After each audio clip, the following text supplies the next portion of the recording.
का ये भौजी बोला ये देवर बबुआ। लाली लिपस्टिक लगा के कहाँ तैयारी बा हो?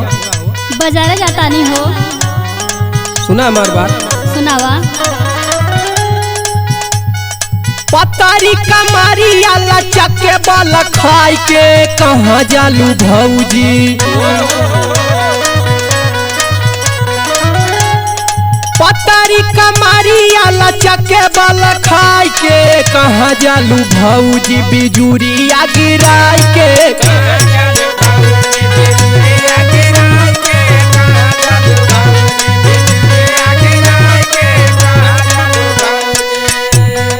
पतारी कमारी आला चके बाला खाई के कहाँ जालू भौजी?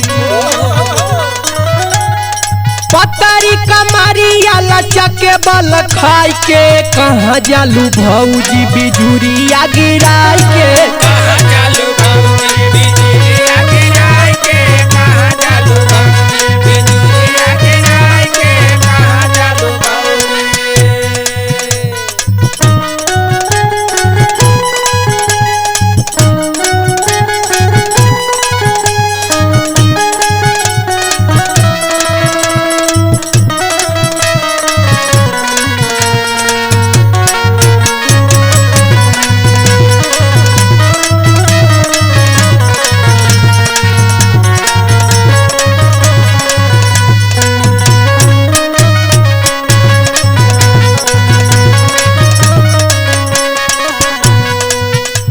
ए भौजी बोला।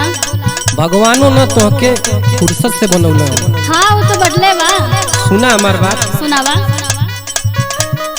जान मारे भौजी तोरा पतारी कमरिया पतारी कमरिया हो पतारी कमरिया पतारी कमरिया हो पतारी कमरिया जे भी देखे वो कर हटे न नजरिया हटना नजरिया हो हटना ओए होए हटना नजरिया हो हटना नजरिया अच्छा। हाँ हो। जान मारे भौजी तोरा पतारी कमरिया जे भी देखे वो कर हटे न नजरिया रही जल बुढ़ावा करे जसुहुराई के कहाँ जालू भौजी?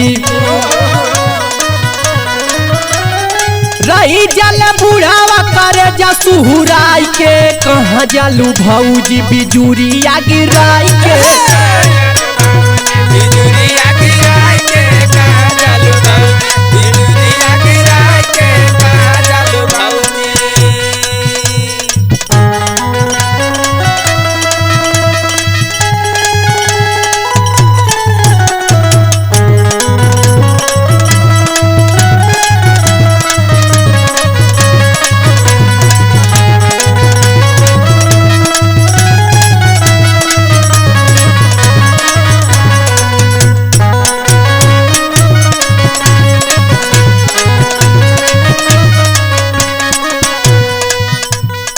ये भौजी बोला ये देवर बबुआ। अखे हम तोहके ऑफर देती कैसन ऑफर हो?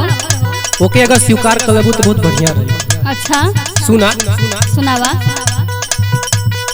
अखिलेश बलम तोहर बसले विदेश में बसले विदेश में हो बसले विदेश में बसले विदेश में हो बसले विदेश में कई दा जवानी अपन देवारा राकेश के देवारा राकेश के हो देवारा राकेश के देवारा राकेश के हो देवारा राकेश के सुनत हूँ ना भौजी? सुना ताने। अखिलेश बलम तोहर बसले विदेश में कई दा जवानी नाम देवारा राकेश के काहे भागत बारू तू नजरिया लड़ाई के कहाँ जालू भौजी? बिजुरिया गिराई के कहाँ